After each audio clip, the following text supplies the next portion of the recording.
Good evening and thanks for joining us. A breakthrough in a string of sexual assault cases out of Bastrop County. The cases have remained unsolved for almost 30 years. Fox 7's Katie Pratt joining us in studio with the story. Katie. All these years later, Mike, the Texas Rangers are identifying a serial rapist suspect in Bastrop County, which closes at least 3 unsolved cases involving the rapes of elderly women in their sleep. Investigators believe Emory Earl McVeigh of Smithville is responsible. McVeigh is dead. He was 48 years old when he died in 2010. The most recent report that has been linked to McVeigh happened back in March 2005. An elderly woman was asleep at her home in Bastrop County when an intruder broke in and sexually assaulted her. She reported it to local police. They collected DNA evidence and submitted it to the Combined DNA Index System, also known as CODIS, which is a national database used to cross-reference DNA through the Texas DPS Crime Laboratory Division.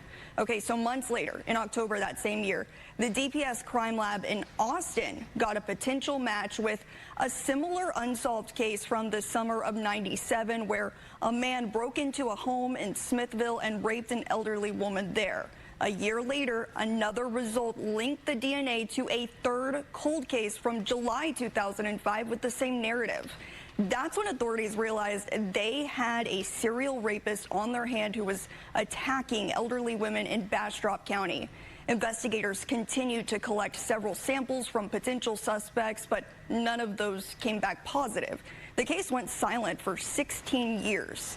In 2021, the Texas Rangers deemed the case eligible for testing through the Sexual Assault Kit Initiative, also known as the SAKI program, which had been around for about 6 years at this time. It basically gives agencies the funding and allows them to dig deeper into these unsolved cases. Then Bode Technologies starts conducting advanced testing and genealogy research on the samples from these 3 cases. We've got 1997, 2004, and 05.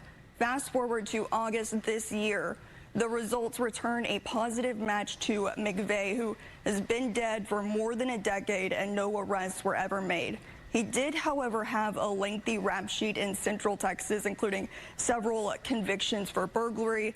The Texas Rangers, the Smithville Police Department, and Bastrop County Sheriff's Office are just a few of the agencies who were credited with making this identification and solving these cold cases nearly 3 decades later, Mike. All right, Katie Pratt from the studio, thank you.